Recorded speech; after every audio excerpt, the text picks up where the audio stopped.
చదువుకున్న వాక్య భాగాన్ని మనం పరిశీలించినట్లయితే, ఎవరైతే దేవుని యొక్క సహవాసాన్ని కోల్పోతూ ఉంటారో వారి జీవితంలో కలిగే నష్టాల గురించి మనం ధ్యానం చేద్దాం. సహజంగా మనకి ప్రతి మందిరంలో ఉన్న నెగిటివ్ ఏంటంటే, సంఘ కూడికలకి మనం రాలేము. సంఘ కూడికి వెళ్ళాలంటే ఏముందిలే పర్లేదు, ఆదివారం వెళ్తున్నాం కదా, ఆదివారం ఒక్కరోజు దేవుని సన్నిధికి వెళ్తే సరిపోతుందిలే అని చెప్పి అనుకుంటా ఉన్నాం. అయితే మన జీవితంలో మనం తెలియకుండా దేవుని మీద ఉన్న నమ్మకాన్ని మనం కోల్పోయేవారుగా ఉన్నాం. అందుకే ఇక్కడ అంటా ఉన్నారు ఏమనంటే, దేవుని ఎరుగుదమని వారు చెప్పుకొందురు కానీ అని మొదలుపెట్టి చివరి ఏమంటా ఉన్నారంటే, ఆయనను ఎరగమన్నట్టున్నారు. ఈ లోకంలో మనకి దేవుడు తెలుసు, ఆయన శక్తి తెలుసు, ఆయన ఎంత శక్తి గలవాడో తెలుసు, ఆయన అద్భుత కార్యాలు తెలుసు, ఆయన ఆశ్చర్య కార్యాలు తెలుసు, అన్నీ తెలుసు మనకి. అయితే దేవుని సహవాసాన్ని మనం కోల్పోయాం కాబట్టి దేవుని మీద ఉన్న నమ్మకాన్ని మనం కోల్పోయిన వారుగా ఈ లోకంలో జీవిస్తూ ఉన్నాం. ఎట్లా జీవిస్తామని అంటే, మనం చేసే పనులను బట్టి దేవుని మీద దేవునితో మనకున్న సంబంధాన్ని మనం కోల్పోయేవారుగా ఉన్నాం. అందుకే ఇక్కడ అంటా ఉన్నాడు, అసహ్యులను, దేవుడు చెయ్యొద్దు అన్న పనులే మనం చేస్తాం. ఈ లోకంలో మనం జీవించేటప్పుడు దేవునికి ఇష్టం లేని కార్యాలు చేసేవారుగా ఉన్నాం. తర్వాత ఇంకేమంటా ఉన్నారు, అవిధేయులను. అవిధేయత అంటే దేవుని సన్నిధికి రాకుండా ఉండటం కూడా అవిధేయతే. అయ్యా మేము దేవుని సన్నిధికి రావట్లేదు కానీ మేము చాలా భయంతో ఉన్నాం, భక్తితో ఉన్నాం అని చెప్పి ఈ లోకంలో మనం జీవిస్తే ఎలాంటి ఉపయోగం లేదు. ఈ లోకంలో మనం అవిధేయులుగా ఉంటే దేవునితో మన యొక్క సహవాసాన్ని మనం కోల్పోయిన వారుగా ఉంటామని మనం జ్ఞాపకం చేసుకోవాలి. చూడండి, హెబ్రీ రాసిన పత్రికలో మనం ఒక మాట జ్ఞాపకం చేసుకోవచ్చు. హెబ్రీ పత్రిక 3వ అధ్యాయము 12వ వచనం చదవండి. హెబ్రీలు రాసిన పత్రిక 3వ అధ్యాయము 12వ వచనం. సహోదరులారా, జీవము గల దేవుని విడిచిపోవునట్టి విశ్వాసము లేని దుష్ట హృదయము మీలో ఎవని ఎందైనను ఒకవేళ ఉండునేమో అని జాగ్రత్తగా చూచుకొనుడి. జీవము గల దేవుని విడిచిపోవునట్టి విశ్వాసము లేని దుష్ట హృదయము. ఎవరైతే దేవుని యొక్క సహవాసాన్ని కోల్పోతూ ఉంటారో వారు దేవుని మీద ఉన్న నమ్మకాన్ని కోల్పోయేవారుగా ఉన్నారు. అందుకే ఇక్కడ అంటా ఉన్నారు ఏమని, జీవము గల దేవుని విడిచిపోవునట్టి విశ్వాసము. మన విశ్వాసం ఎట్లా ఉంది అంటే, దేవుణ్ణి విడిచిపెట్టే విశ్వాసాన్ని మనం కలిగి ఉన్నాం. ఈ లోకంలో మనం జీవించేటప్పుడు మనం ఎంత కష్టమైనా ఎంత నష్టమైనా దేవుని యందు మనం నిలిచేవారుగా ఉండాలి.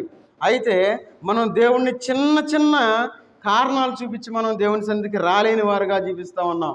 అమ్మ ఎందుకు దేవుని సన్నిధికి రాలేదు అంటే, మనం 100 సమాధానాలు రెడీగా పెట్టుకుంటాం.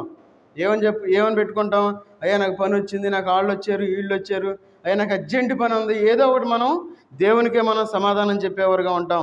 అందుకే అంటున్నాడు ఏమనంటే, మీలో ఎవని ఎందైనో ఒకవేళ ఉండునేమో అని జాగ్రత్తగా చూచుకునడి. ఈ లోకంలో మనం జీవిస్తూ ఉన్నాం. ఎట్లా జీవిస్తూ ఉన్నాం అంటే, జీవము గల దేవుని విడిచిపెట్టిన వారుగా, అలాంటి విశ్వాసాన్ని కలిగి ఈ లోకంలో మనం జీవించేవారుగా ఉన్నాం. కాబట్టి మనం ఈ లోకంలో జీవించేటప్పుడు ఎవరైతే దేవుని సహవాసాన్ని కోల్పోయి ఈ లోకంలో జీవిస్తూ ఉంటారో వారు దేవుని మీద ఉన్న నమ్మకాన్ని కోల్పోయేవారుగా ఉన్నారు. ఎవరైతే దేవుని మీద నమ్మకాన్ని కోల్పోయేవారుగా ఉన్నారో వారు దేవుని సన్నిధికి రాలేని వారుగా జీవిస్తూ ఉంటారు. ఎవరైతే దేవుని యొక్క సన్నిధిలో గడపలేని వారుగా ఉంటారో వారు దేవుని యొక్క సహవాసాన్ని కోల్పోయిన వారుగా మనం గుర్తించాలి. కాబట్టి మనం దేవుని యొక్క సహవాసాన్ని కోల్పోకూడదు. ఈ లోకంలో మనం ప్రాణం ఉన్నంత వరకు దేవుని దగ్గర మనం దేవుని సన్నిధిలో గడిపేవారుగా ఈ లోకంలో మనం జీవించాలి. చూడండి, యోహాను సువార్త 20వ అధ్యాయము, యోహాను సువార్త 20వ అధ్యాయము, యోహాను సువార్త 20వ అధ్యాయము 23వ వచనం చదవండి.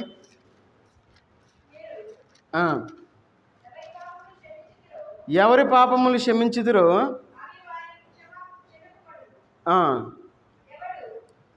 ఎవరి పాపములు మీరు నిలిచి ఉండనిత్తురో అని నిలిచి ఉండునని వారితో చెప్పాను. ఈ లోకంలో మనం దేవుని యొక్క సహవాసాన్ని మనం ఎప్పుడైతే కోల్పోతామో అప్పుడు దేవుని అధికారాన్ని కోల్పోయిన వారుగా ఉంటాం. అధికారము ఎప్పుడైతే మనం పాపం నుండి విముక్తి పొందిన వారుగా ఈ లోకంలో జీవించేటప్పుడు దేవుడు దేవుని యొక్క శక్తిని మనం కలిగి ఉంటాం ఈ లోకంలో. అంటే ఒక అధికారాన్ని మనం కలిగిన వారుగా ఉంటాం. అందుకే ఇక్కడ అంటాం, మీరు ఎవరి పాపములు క్షమింతురో. అధికారం ఎప్పుడైతే ఉంటుందో అప్పుడు మనం క్షమించగలుగుతాం. అందుకే ఇక్కడ అంటా ఉన్నారు ఏమని, మీరు ఎవరి పాపములు క్షమింతురో అవి వారికి క్షమింపబడును. ఎవరైతే దేవుని సహవాసాన్ని కలిగి ఉంటారో దేవుడు వారికి అధికారాన్ని ఇచ్చేవాడుగా ఉన్నాడు. మరి మనం అధికారం లేనివారుగా ఈ లోకంలో జీవిస్తూ ఉన్నాం. ఈ లోకంలో మనం జీవించేటప్పుడు మనం ప్రార్థన చేస్తే మనం ఎలాంటి రోగం పోదు, ప్రార్థన చేస్తే మన సమస్య పోలేదుగా ఉంటుంది, ప్రార్థన చేస్తే మన బిడ్డలు మారలేని వారుగా ఈ లోకంలో జీవిస్తూ ఉంటారు. ఎందుకు ఆ విధంగా జరుగుతూ ఉందంటే దేవుని యొక్క అధికారం మన దగ్గర లేదు. ఈ లోకంలో మనం అధికారం కలిగిన వారుగా ఉండాలి అంటే దేవునితో సహవాసాన్ని మనం కలిగి ఉండాలి. ఎవరైతే సహవాసాన్ని కలిగిన వారుగా ఉంటారో వారు పాపాన్ని క్షమింతురో. అందుకే ఇక్కడ మనకి ఈ మాట సెలవిస్తూ ఉన్నారు ఏమనంటే, ఎవరి పాపములు క్షమింతురో అవి వారికి క్షమింపబడును. అంటే దేవుడు అధికారాన్ని ఇచ్చేవాడుగా ఉన్నాడు మన దేవుడు. మరి అంత అధికారాన్ని ఇచ్చే దేవుడిని మనం కలిగి ఉన్నప్పుడు మరి మనం దేవుని యొక్క సహవాసాన్ని మనం ఎందుకు కోల్పోవాలి? దేవుని యొక్క సహవాసంలో సహవాసాన్ని మనం కలిగి ఉండేవారుగా ఉండాలి. ఈ లోకంలో జీవించేటప్పుడు ఆయన సహవాసంలో నిలిచి ఉండేవారుగా ఉండాలి. ఏ చిన్న చిన్న కారణాలు బట్టి మనం దేవునికి దూరంగా వెళ్ళేవారుగా ఉండకూడదు. అందుకే చూడండి 21వ వచనంలో అంటా ఉన్నారు, ఇదే అధ్యాయం 21వ వచనంలో, అప్పుడు యేసు, మీకు సమాధానము కలుగును గాక, తండ్రి నన్ను పంపిన ప్రకారము నేనును మిమ్మును పంపుచున్నానని మరలా వారితో చెప్పాను. దేవుడు ప్రతి ఒక్కరికి తలాంతులను ఇచ్చాడు దేవుడు. ఎందుకంటే దేవుడు అందరికీ తలాంతులను ఇచ్చి పంపిస్తూ ఉంటాడు ఆయన. అందుకే ఇక్కడ అంటా ఉన్నాడు, గుర్తు చేస్తూ ఉన్నాడు ఏమని, మీకు సమాధానము కలుగును గాక. మన జీవితంలో మనం దేవుణ్ణి నమ్మినప్పుడు మనమే సమాధానం లేని వారుగా జీవిస్తూ ఉన్నాం అనుకోండి. మన ఇంట్లో ఏదో చిన్న చిన్న విషయాలకు గొడవలు కలిగి ఉన్నాం అనుకోండి, సమాధానం లేని స్థితిలో మనం జీవిస్తూ ఉంటే మరి పక్కన వాళ్ళు ఏమనుకుంటారు, అరే వీళ్ళు ఆదివారం బైబిల్ పట్టుకెళ్తారు, గురువారం బైబిల్ పెట్టుకెళ్తారు, శనివారం బైబిల్ ప్రార్థనకి వెళ్తూ ఉంటారు, వీళ్ళే సమాధానం లేని స్థితిలో ఉన్నారని చెప్పి మన గురించి చెప్పుకునేవారుగా ఉంటారు. అయితే సమాధానం కలుగునుగాక అంటూ ఉన్నారు. అయితే తర్వాత ఏమంటారు, తండ్రి నన్ను పంపిన ప్రకారము నేనును మిమ్మును పంపుచున్నానని మరలా వారితో చెప్పాను. దేవుడు ప్రతి ఒక్కరికి ఒక తలాంతునిచ్చాడు. కొంతమంది పాటలు చక్కగా పాడతారు, కొంతమంది చక్కగా ప్రార్థన చేయగలుగుతారు, కొంతమంది దేవుని యొక్క పనిలో సహాయపడేవారుగా ఉంటారు. దేవుడిచ్చిన తలాంతుని మనం ఎందుకు వాడలేకపోతా ఉన్నాం? ఈ లోకంలో మనం జీవించేటప్పుడు దేవుడు ఒక తలాంతుని మనకిస్తే ఆ తలాంతుని మనం ఉపయోగించాలి. ఒకవేళ మనం పాటలు పాడేవారుగా ఉండి మనం పాటలు పాడే టయానికి దేవుని సన్నిధికి రాకపోతే మన తలాంతుని దాచిపెట్టిన వారుగా అవుతాం. కాబట్టి మన యొక్క తలాంతుని తీయాలి, బయటికి తీసి దేవుని సన్నిధిలో వాడేవారుగా ఉండాలి. అందుకే ఈ లోకంలో మనం జీవించేటప్పుడు మన తలాంతుని మనం కోల్పోయేవారుగా ఉన్నాం. సహవాసాన్ని మనం కోల్పోతే కొన్ని రోజులైన తర్వాత పాట పాడటం కూడా మర్చిపోతాం, కొన్ని రోజులైన తర్వాత వాక్యాన్ని చెప్పడం మర్చిపోతాం, కొన్ని రోజులైన తర్వాత మనం ప్రార్థన చేయటాన్ని కూడా మనం మర్చిపోతాం, కొన్ని రోజులైన తర్వాత దేవుణ్ణే మర్చిపోతాం. ఎప్పుడైతే దేవునితో సహవాసాన్ని కలిగి లేని వారుగా ఈ లోకంలో జీవిస్తూ ఉంటామో దేవుడు మనకిచ్చిన తలాంతుల్ని మనం కోల్పోతామని మనం అర్థం చేసుకోవాలి.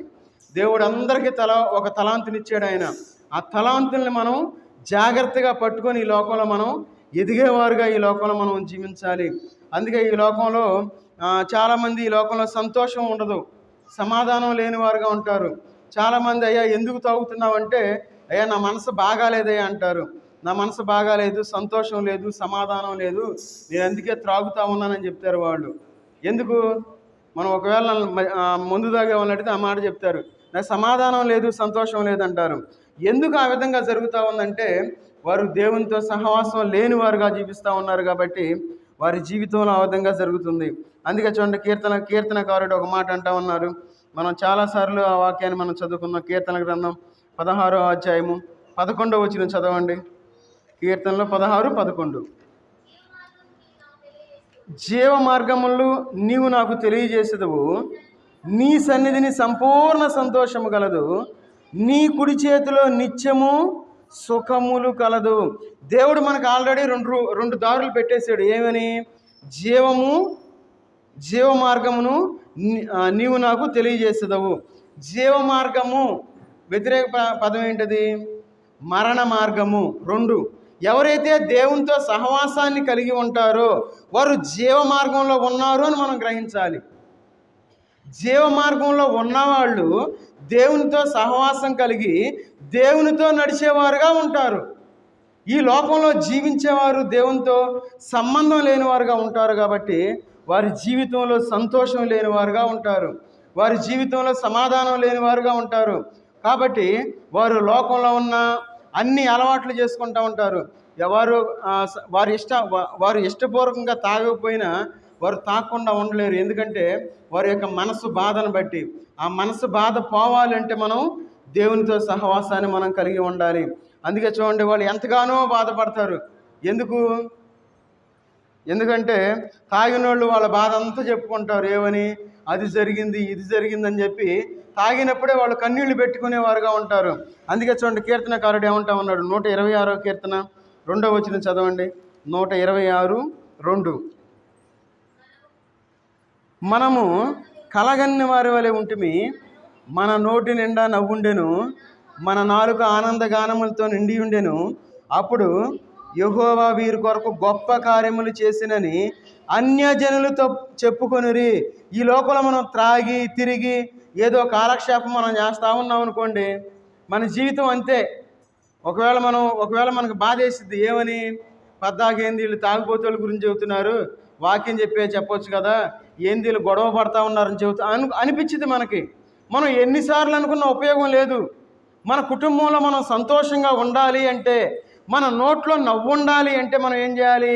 దేవునితో సహవాసాన్ని మనం కలిగిన వారుగా ఉండాలి. ఎవరైతే దేవునితో సహవాసాన్ని కలిగిన వారుగా ఉంటారో చూడండి, ఇక్కడ అంటా ఉన్నారు ఏమనంటే, మన నోటి నిండా నవ్వుండెను. ఎవరి నోటి నిండా? ఎవరైతే దేవుని యొక్క సహవాసాన్ని కలిగి ఉంటారో వారు ఎప్పుడూ నవ్వుతూ ఉంటారు. మా అమ్మ జీవించినప్పుడు ప్రతి చిన్న విషయానికి నవ్వుతూనే ఉండేది. దేవునితో సహవాసాన్ని కలిగి ఉంది కాబట్టి. ఉదయాన్నే 3 గంటలకు లేచి ప్రార్థన చేసేదిగా ఉండేది. ఆ ప్రార్థన వల్లే మేము కుటుంబంగా రక్షించబడగలిగాం, పిల్లలతో సహా. అది నేను గట్టిగా చెప్పగలను. ఎందుకంటే ఆ ప్రార్థన ద్వారా మనం అనేకమైన గొప్ప కార్యాలు మనం చూడగలం. ఈ లోకంలో మనం గమనించినట్లయితే ఎంతోమంది పిల్లలు డ్రగ్స్కి అలవాటు పడుతూ ఉన్నారు, ఎంతోమంది సిగరెట్లకు అలవాటు పడుతూ ఉన్నారు, ఎంతోమంది యొక్క త్రాగుబోతులుగా తిరుగుతూ ఉన్నారు, ఎంతోమంది దేవుని సన్నిధికి రాలేని వారుగా జీవిస్తూ ఉన్నారు. అయితే ప్రార్థన వలన దేవుడు ఏం చేస్తాడంటే మన జీవితంలో మహత్కార్యాలు చేసేవాడుగా ఉన్నాడు. అందుకే అంటున్నాడు ఏమనంటే, యెహోవా వీరి కొరకు గొప్ప కార్యములు చేసినని అన్యజనులు చెప్పుకొనిరి. ఆ విధంగా మన జీవితం జీవించాలి. ఈ లోకంలో ఏదో నేను ప్రార్థనకు వెళ్తున్నానంటే ఎలాంటి ఉపయోగం లేదు. మాదిరికరమైన జీవితాన్ని మనం జీవించాలి, మాదిరికరమైన మాటలు మనం మాట్లాడాలి, మాదిరికరమైన ప్రవర్తన మనం కలిగి ఉండాలి. అన్ని విషయాల్లో మనం దేవునికి ఇష్టానుసారంగా మనం జీవించాలి. ఎప్పుడైతే ఆ విధంగా మనం జీవించగలుగుతామో దేవుడు ఖచ్చితంగా మన నోటి నిండా నవ్వుంచుతాడు అని మనం అర్థం చేసుకోవాలి. ఒకవేళ అయ్యా నేను బాధలో తాగుతూ ఉన్నాను, లేదంటే తాగుబోతాడుగా తిరుగుతూ ఉన్నాను అనుకుంటే దేవుడు పిలుస్తూ ఉన్నాడు ఈ రాత్రికాల సమయంలో. రా, దేవుని సన్నిధిలో మనం దేవునితో సహవాసం చేస్తే ఖచ్చితంగా దేవుడు మనకు సంతోషాన్ని ఇస్తానని చెప్పి దేవుని యొక్క వాక్య భాగం మనకి సెలవిస్తూ ఉంది. కాబట్టి మన జీవితంలో గొప్ప కార్యాలు మనం చూడాలంటే, మన కుటుంబంలో అనేకమైన ఆశ్చర్య కార్యాలు మనం చూడాలి అంటే మనం ఖచ్చితంగా దేవుని యొక్క సహవాసాన్ని మనం కలిగి ఉండాలి. అప్పుడు మనం అనేకమైన గొప్ప కార్యాలు మనం చూడగలం అని చెప్పి దేవుని యొక్క వాక్య భాగం మనకి సెలవిస్తూ ఉంది. ఇంకా మనం పరిశీలన చేసినట్లయితే మన దేవుడు మనం బాధలో ఉన్నప్పుడు, కష్టంలో ఉన్నప్పుడు మన దేవుడు మనతో మాట్లాడేవాడుగా ఉన్నాడు. ఆయన మనం బాధలో ఉంటే మన రక్త సంబంధికులు మనతో మాట్లాడరు. ఏం చేస్తారంటే వాళ్ళు మొహం తిప్పుకునేవారుగా ఉంటారు. ఎందుకంటే వాళ్ళు మనకి ఏదైనా సహాయపడాలని చెప్పి దూరంగా వెళ్ళేవారుగా ఉంటారు, కసురుకునేవారుగా ఉంటారు, ఇసురుకునేవారుగా ఉంటారు, కోప్పడేవారుగా ఉంటారు. అయితే దేవుడు మనతో మాట్లాడాలని చెప్పి ఆయన ఆశపడేవాడుగా ఉన్నారు. చూడండి, నిర్గమాకాండం 33వ అధ్యాయము, నిర్గమాకాండం 33వ అధ్యాయము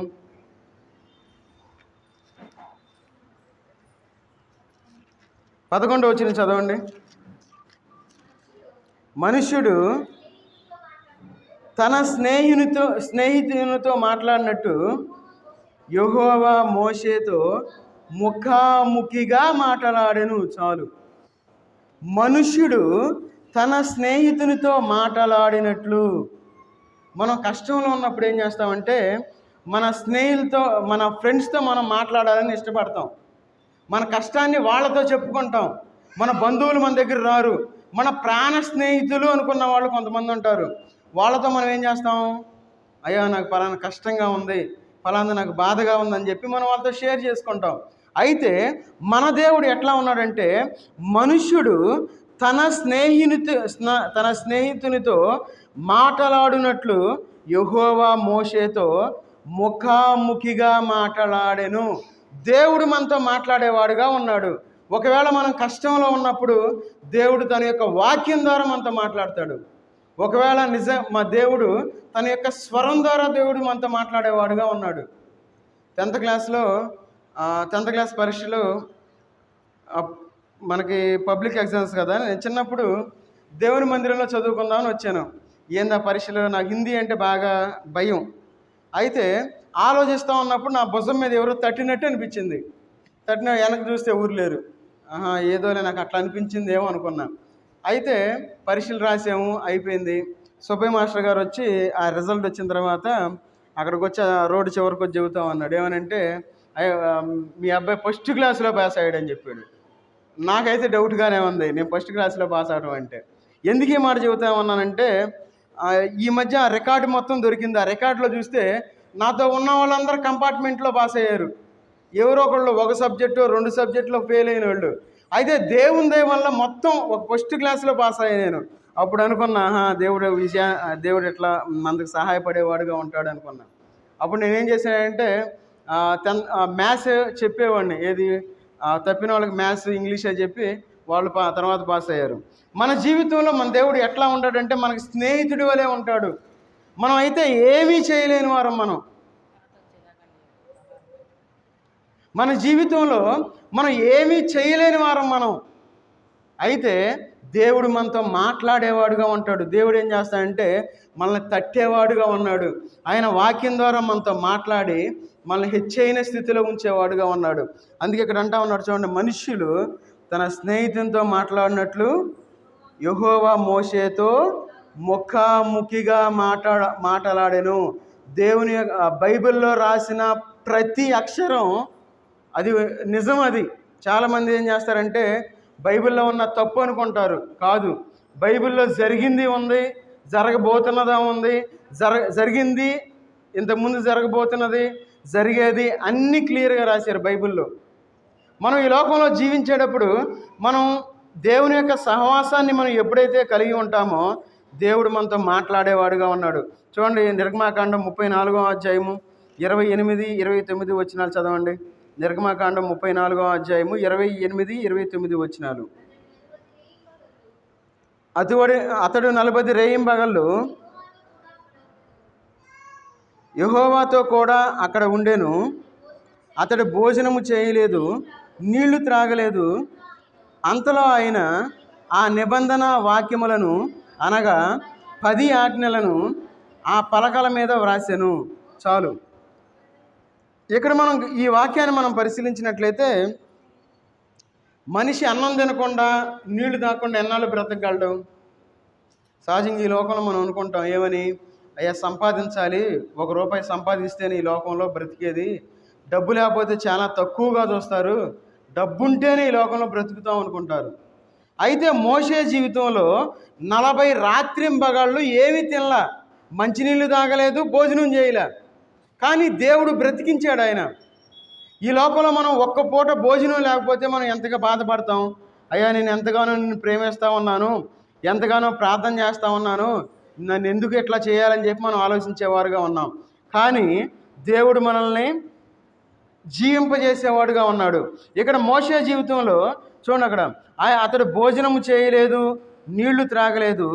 అంతలో ఆయన ఆ నిబంధన వాక్యములను అనగా ఆ 10 ఆజ్ఞలను ఆ పలకల మీద వ్రాసెను. అప్పుడు మోషేకి దేవుడు తన యొక్క వాక్యాన్ని ఇచ్చాడు.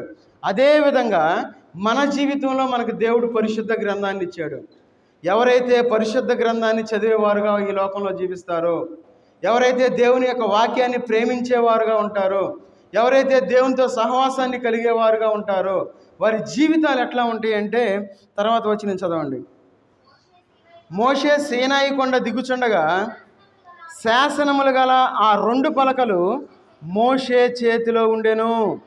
అతడు ఆ కొండ దిగుచుండగా అతనితో మాట్లాడుచున్నప్పుడు అతని ముఖ చర్మము ప్రకాశించిన సంగతి మోషేకు తెలిసి ఉండలేదు. ఎవరి చేతిలో అయితే దేవుని యొక్క వాక్యం ఉంటుందో, ఎవరైతే దేవుని యొక్క వాక్యాన్ని ప్రేమించేవారుగా ఉంటారో వారి ముఖాలు ప్రకాశించేవిగా ఉంటాయి. ఈ లోకంలో మనం ఎప్పుడైతే దేవుని యొక్క వాక్యాన్ని మనం ప్రేమిస్తామో మన యొక్క మొహం ఎట్లా ఉంటుందంటే ప్రకాశించేది. ఆ ప్రకాశం ప్రకాశిస్తుంది అనే విషయాన్ని మనం గుర్తించలేము. దాన్ని మనం ఎట్లా గుర్తించగలుగుతాం? ఈ లోకంలో మనం జీవించేటప్పుడు ఒక మనిషి అంటే ప్రకాశించడము అంటే మనిషిని ఆకర్షించడము. మనం రక్షించబడ్డాం, ఈ లోకంలో బాప్తీసం తీసుకున్నాం, మారు మనసు పొందాం, బాప్తీసం తీసుకున్నాం. మనం సంవత్సరానికి ఎంతమందిని మనం ఆకర్షించగలుగుతా ఉన్నాం? ఎంతమంది దేవుని సన్నిధికి తీసుకురాగలుగుతున్నాం? కనీసం 5 మందినైనా మనం తీసుకురాగలుగుతున్నామా? ఒకవేళ ఎవరైనా రాకపోతే మనం వాళ్ళ ఇంటికి వెళ్ళి మనం పలకరించలేని స్థితిలో మనం ఉన్నాం విశ్వాసులుగా. అమ్మ ఎందుకు రాలేదని చెప్పి మనం వెళ్ళి వాళ్ళతో మాట్లాడలేని స్థితిలో మనం ఈ లోకంలో జీవిస్తూ ఉన్నాం. ఎవరైతే ఇప్పుడు ప్రతి ఒక్కరి చేతిలో ఫోన్ ఉంది, ఎవరైతే ఫోన్ పట్టుకుని ఉంటారో వారి కళ్ళన్నీ గుంటలు పడి ఉంటాయి. చూడండి, కావాలంటే వాళ్ళు నైట్ 1 గంట అయినా 2 అయినా 3 అయినా వాళ్ళు నిద్రపోరు. ఆ ఫోన్ ఏదో చూద్దామని చెప్పి పట్టుకుంటారు. వాళ్ళ పని చెడిద్ది, టైము పోద్ది, వాళ్ళ జీవితమే పోయేదిగా ఉంటుంది. అయితే దేవుని యొక్క వాక్యాన్ని ఎవరైతే పట్టుకుంటారో చూడండి, అక్కడ ఆ 2 పలకలు మోషే చేతిలో ఉండెను. దేవుని వాక్యం మన చేతిలో ఉంటే మనం ప్రకాశించేవారుగా ఉంటాము. దేవుని వాక్యం మన చేతిలో లేదు కాబట్టి మన భర్త మారట్లేదు, మన భార్య మారట్లేదు, మన బిడ్డల మాటల, మన కుటుంబం మాటల, మన ఇష్టానుసారంగా మనం ఈ లోకంలో జీవిస్తూ ఉన్నాం. పేరుకు మాత్రం మనం ఏం చెప్పుకుంటామంటే నేను క్రైస్తవుడిని అని మనం ఈ లోకంలో చెప్పుకుంటాం. ఆ ప్రకాశాన్ని మనం కలిగి ఉండాలి. ఆ యొక్క ప్రకాశాన్ని మనం కలిగి జీవించాలి అంటే మనం ఖచ్చితంగా దేవుని యొక్క వాక్యాన్ని మన చేతిలో ఉంచుకోవాలి. ఇప్పుడంతా ప్యాషన్ అయిపోయింది. బోధకులు కూడా చెప్తే ఏమంటారంటే ఎందుకు నీకు వాళ్ళ సంగతి అంటారు చాలామంది. బోధకులైన వాళ్ళు కూడా దేవుడు మనకు పరిశుద్ధ గ్రంథాన్ని మన చేతికిస్తే టెక్నాలజీ వాడాలని చెప్పి ఫోన్లు చూసి చెప్పేవాళ్ళని చాలామంది చూస్తూ ఉన్నా నేను. ఫోన్లు కొంతమంది వాక్యం చెప్పేటప్పుడు కూడా ఫోన్ చూసేవాళ్ళు ఉన్నారు మందిరంలో, భయం లేదు. చాలామంది ఇప్పుడు అంత అడ్వాన్స్ అయిపోయింది, ల్యాప్టాప్లు పెట్టేసి చెప్పేయటం. దేవుడు అంత కష్టపడి మన కోసం పరిశుద్ధ గ్రంథాన్ని ఇస్తే ఆయన వాక్యాన్ని మన చేతిలో పట్టుకోవాల్సిన మనము దాన్ని తీసి పక్కన పడేసి ప్రపంచాన్ని మనం పట్టుకుంటున్నామని చెప్పి మనం ఈ లోకంలో జీవిస్తూ ఉన్నాం. ఈ లోకంలో మనం జీవించేటప్పుడు అన్నిటికంటే ప్రాధాన్యమైనది పరిశుద్ధ గ్రంథం అని మనం గుర్తించాలి. బైబిల్ మన చేతిలో ఉండాలి. చిన్న బైబిల్ పెట్టుకొని చాలామంది జేబులో పెట్టుకుని వచ్చేవాళ్ళు ఉన్నారు. మన పరిశుద్ధ గ్రంథాన్ని చేతితో పట్టుకొని మనం తిరిగేవారుగా ఉండాలి. ఎప్పుడైతే ఆ విధంగా ఈ లోకంలో జీవిస్తామో, ఎప్పుడైతే అలాంటి సహవాసాన్ని మనం కలిగి ఉంటామో, చూడండి అక్కడ ఉంది, చాలా స్పష్టంగా రాస్తూ ఉన్నారు. ఏమనంటే ఆయన అతనితో మాట్లాడుచున్నప్పుడు తన ముఖ చర్మము ప్రకాశించిన సంగతి మోషేకు తెలిసి ఉండలేదు. నేను చిన్నతనంలో దేవుని యొక్క వాక్యాన్ని ఆటోలో వెళ్ళేటప్పుడు చెప్తూ ఉండేవాడిని. ఏది 7-8 తరగతి అప్పుడు చాలామంది అందరూ ఆటోలో ఉండే వాళ్ళందరూ నా వైపు చూసేవాళ్ళు, యాక్టివ్గా సంతోషంగా వింటూ ఉండేవాళ్ళు. ఎందుకంటే వాళ్ళ సంతోషాన్ని నేను చూడగలిగాను. మరి మనం ఈ లోకంలో జీవించినప్పుడు మరి మనం దేవుని యొక్క వాక్యాన్ని మనం ఆ విధంగా ప్రకటించగలుగుతూ ఉన్నామా? మనం పనిచేసే దగ్గర కానీ, మన చుట్టుపక్కన కానీ, మన ఇంటి పక్కన వాళ్ళని కానీ మనం తీసుకురాగలుగుతున్నామా? ఒకవేళ మన ఇంటి పక్కన వాళ్ళు వెళ్ళిపోయారు అనుకోండి, మనం చెప్పాలి, అమ్మ మన సహవాసంలో ఆరాధన ఉంటుంది, అమ్మ మన సహవాసంలో ప్రతి ఆదివారం బలలో చేతులు వేస్తాము, మన సహవాసంలో మనం దేవుణ్ణి మన నోటి ద్వారా ఆరాధించగలుగుతాము, మన సహవాసాన్ని కోల్పోతే దేవుడి నుండి మనం దూరంగా వెళ్ళిన వారం అవుతాము అని మనం చెప్పాలి, వాళ్ళకి ఎక్స్ప్లెయిన్ చేయగలగాలి. మరి మనం ఏం చెప్పకుండా మనం ఏమంటామంటే అక్కడైనా ప్రార్థనే, ఎక్కడైనా ప్రార్థనే, ఏం పర్లేదులే అంటాం, అయిపోయింది అక్కడ. ఎప్పుడైతే మనం దేవునితో సహవాసాన్ని కలిగి ఉంటామో, ఎప్పుడైతే దేవుని యొక్క వాక్యాన్ని మనం పట్టుకొని ఉంటామో అప్పుడు మనం గట్టిగా మాట్లాడగలుగుతాం. ఒకవేళ మన సహవాసం అంటే మనకు వచ్చేవాళ్ళు పక్క వెళ్ళిపోకుండా వేరే వాళ్ళు అయితే వాళ్ళు ఎక్కడికి వెళ్ళినా ఏం పర్లేదు, వాళ్ళ ఇష్టం అది. కానీ సహవాసం నుండి బయటికి వెళ్ళిన వాళ్ళని మనం చెప్పాలి, వాళ్ళతో మన ఆరాధన గురించి చెప్పాలి, మనం దేవుని యొక్క బల్లో చేతులు వేయడం గురించి వాళ్ళకి చెప్పి గుర్తు చేసి మళ్ళీ మనం వాళ్ళని తీసుకురావాలి. మన ఇంట్లో నుండి ఎవరైనా వెళ్ళిపోయారు అనుకోండి, వదిలేస్తామా? చెబుతాం, అరే మంచిది కాదురా అబ్బాయి, మా ఆరాధన ఉండదు, నువ్వు రావాలి, మనం ఆశీర్వదించబడాలంటే మనం చెప్పి తీసుకొచ్చుకోవాలి. కాబట్టి ఈ లోకంలో మనం జీవించేటప్పుడు చాలా జాగ్రత్తగా ఉన్నాం. మన దేవుడు మనతో మాట్లాడేవాడుగా ఉన్నాడు. కాబట్టి ఈ లోకంలో మనం జీవించేటప్పుడు మనం మన సహోదరులతో మన సహోదరులతో మనం మాట్లాడి వాళ్ళని జీవ మార్గంలోకి మనం నడిపించేవారుగా ఉండాలి. చూడండి, సంఖ్యాకాండం 12వ అధ్యాయము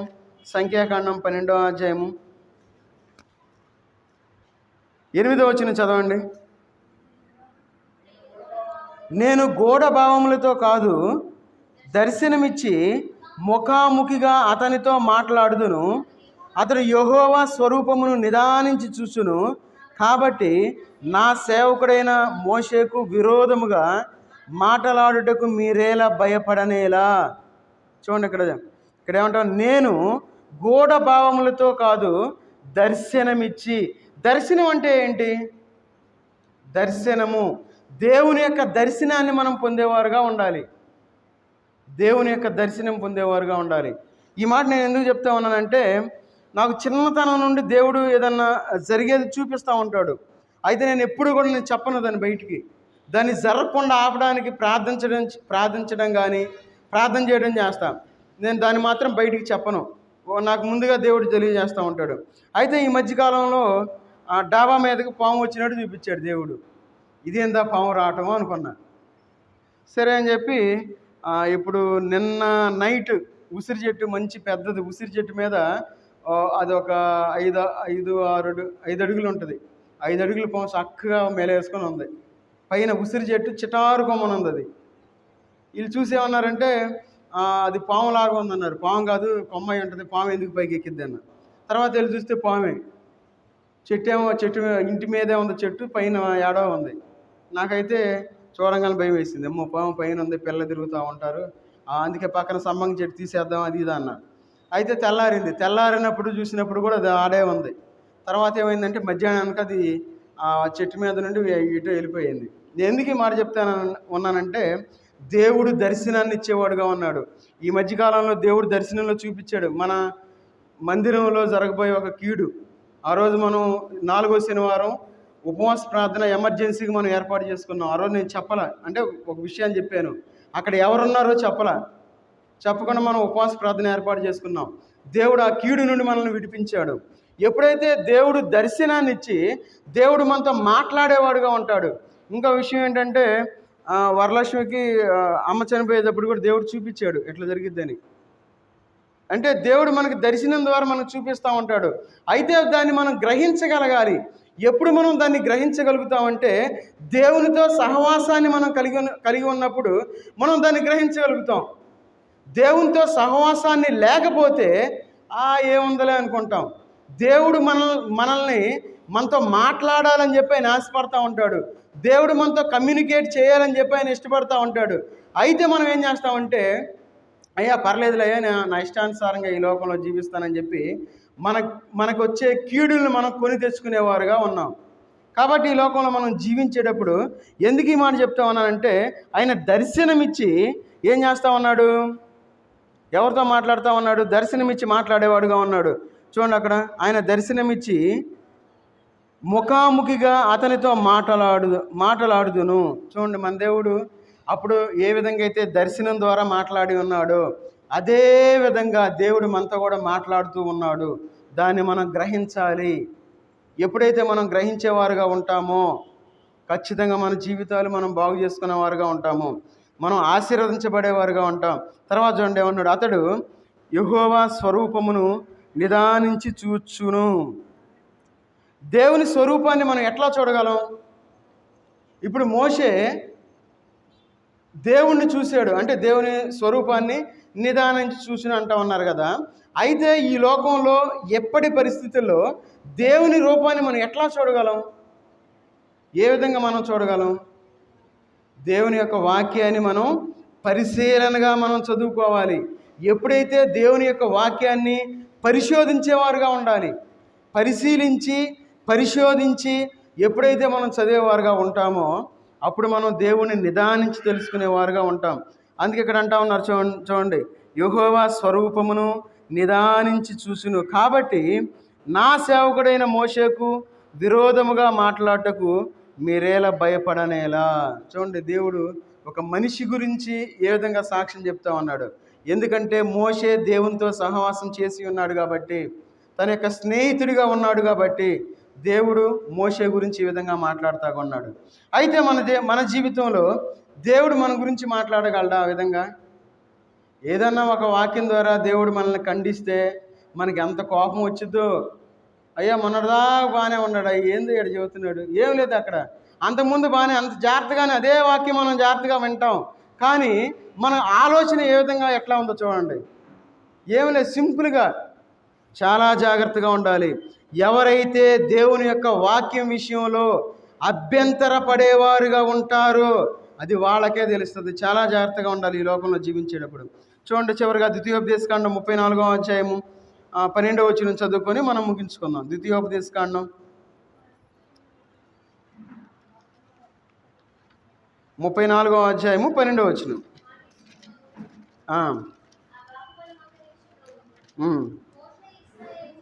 మోషే ఇశ్రాయేలు జనులందరి కన్నుల ఎదుట కలగజేసిన మహాభయంకర కార్యముల విషయముల్లోనూ యెహోవాను ముఖాముఖిగా ఎరిగిన మోషే వంటి ఇంకొక ప్రవర్త ఇశ్రాయేలీల్లో ఇది వరకు పుట్టలేదు.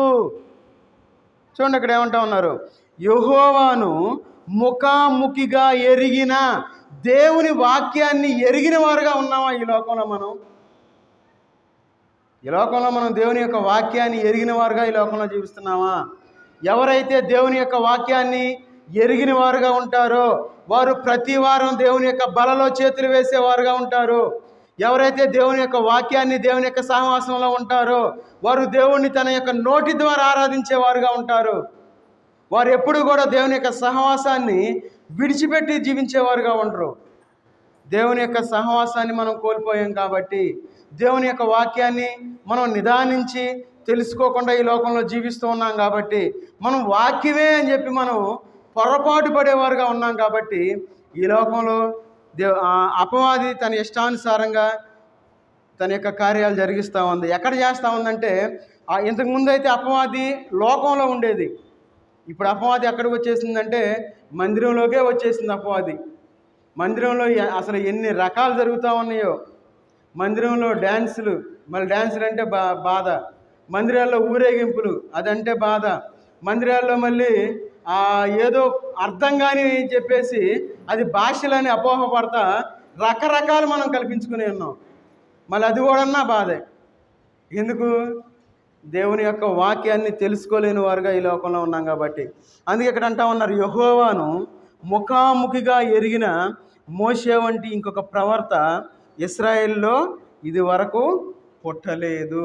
అలాంటి స్టేట్మెంట్ మనం తీసుకోవాలి. దేవుని యొక్క వాక్యాన్ని మనం తవ్వాలి. నేను చాలా సంతోషించా. బైబిల్లో చాలా గ్రంథాలు మిస్ అయినాయి. ఎజ్రా గ్రంథంలో యేసుక్రీస్తు వారి యొక్క పేరు రాశారు. తర్వాత చాలా విషయాలు నేను తెలుసుకున్నా. అయితే ఆ విషయాల గురించి నేను ఇప్పుడు ఆ విషయాలు చెప్పే టైం లేదు కాబట్టి నేను మాట్లాడట్లా. ఎందుకంటే మనం బైబిల్లో ఉన్నాయి చెప్పుకోవడానికి మనకు టైం చాలా దొరకదు. అయితే మనం తెలుసుకోవాలి, తెలుసుకొని ఈ లోకంలో జీవించాలి. తెలుసుకోకపోతే మనం ఏం చేస్తాం? ఏనుగును ఒకడు పట్టుకొని ఏమన్నాడు, చెవులను పట్టుకొని ఆ ఏనుగు పెద్దగా ఇట్లా చాట్లాగా ఉంటుంది అన్నాడు. ఇంకొకటి కాలు పట్టుకొని ఇట్లా లావుగా ఉంటుంది అన్నాడు. ఇంకొకటి తోక పట్టుకొని సన్నగా అన్నాడు. ఇంకొకటి పొట్ట పట్టుకొని బాణలాగా అన్నాడు.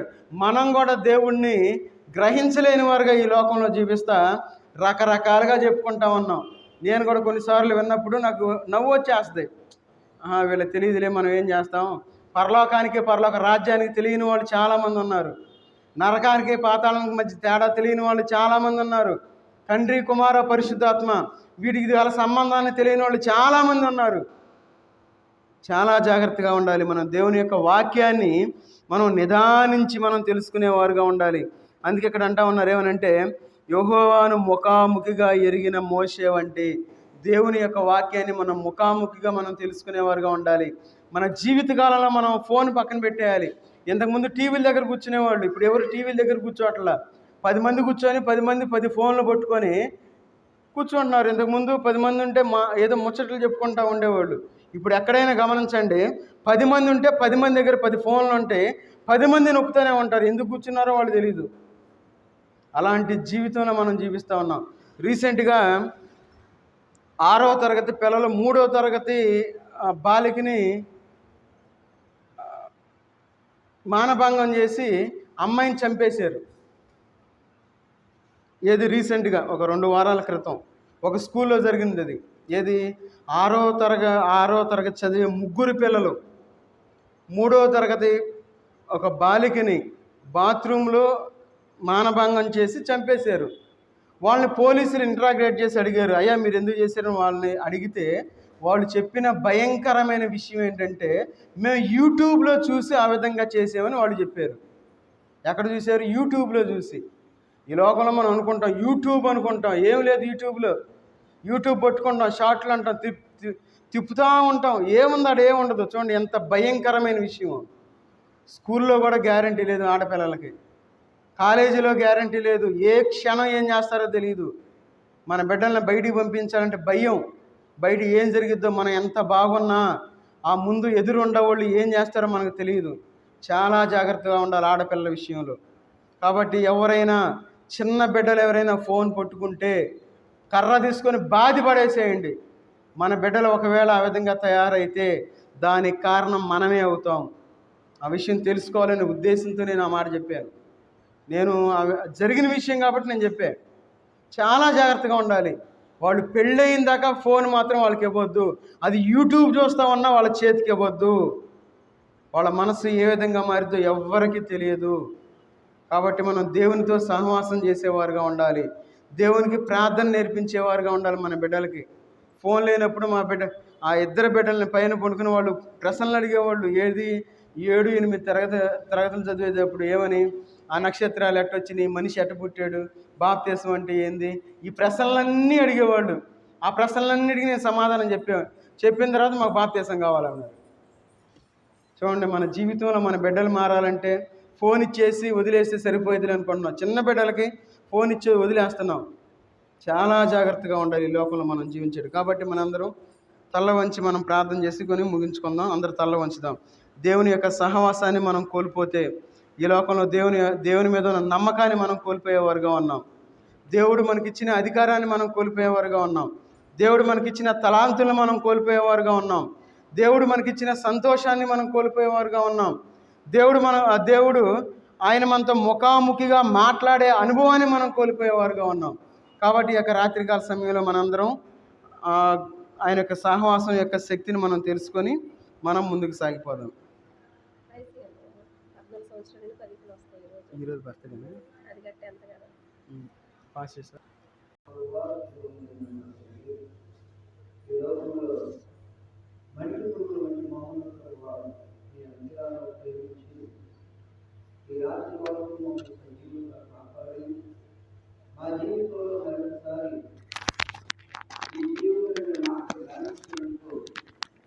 నీ పాద సన్నిధికి నడిపించినటువంటి నీ బిడ్డలందరిని బట్టి వందనాలు, స్తోత్రాలు ప్రభువా. ఎవరైతే ఈ మాటల దూరంలో దగ్గరలో ఉని ఉన్నారో వారి జీవితాలను సరిచేసుకొని ప్రభువా నీతో సహవాసం కలిగి నిన్ను హత్తుకొని ఈ లోకంలో జీవించే భాగ్యం వారికి దయచేయండి ప్రభువా. ఎవరైతే ఈ రాత్రి ఈ సన్నిధికి రాలేదో వారికి మరొక తరుణం దయచేయండి ప్రభువా. మరి నాగలక్ష్మిని ప్రేమించి మీరు ఇచ్చినటువంటి బిడ్డలు పెద్ద కుమార్తె ప్రైజీ ప్రభువా, మరి గడిచిన 14 సంవత్సరాలు మీ కృపలో భద్రపరిచి కాపాడి 15వ సంవత్సరాన్ని దయా కిరీటంగా ఆ బిడ్డకు మీరు ధనింపజేసిన దాన్ని బట్టి వందనాలు, స్తోత్రాలు ప్రభువా. అయ్యా ఈ సంవత్సరం 10th క్లాస్ ప్రభువా, బిడ్డకు కావలసిన మంచి జ్ఞానము కావాలి, తెలివి కావాలి, జ్ఞాపక శక్తి కావాలి ప్రభువా. అయ్యా బలహీనరాలు ప్రభువ బలపరచండి, మంచి ఆరోగ్యమును బలమును శక్తిని దయచేయండి. అలాగే మిగిలిన బిడ్డలందరిని కూడా జ్ఞాపకం చేసుకోండి ప్రభువ. మరి ఈ సందర్భంగా సిద్ధపరిచినటువంటి ఈ పలహారములు కూడా ప్రభువ మీరే జీవించమని అయ్యా మీ దయగలిగిన హస్తాలకి అందరినీ అప్పగించుకుంటూ మా ప్రభు అయిన యేసుక్రీస్తు నామమున స్తుతించి ప్రార్థించి వేడుకుంటున్నాము తండ్రి, ఆమేన్. పాట పాడేటప్పుడు ప్రేమయు మన ప్రభు అయిన యేసుక్రీస్తు వారి కృప పరిశుద్ధాత్మక అన్యోన్య సహవాసము ఇక్కడ చేరి ఉన్న మనకు తన్ను ప్రేమించు వారందరికీ సదాకాలము తోడై ఉండును గాక. ఆమేన్.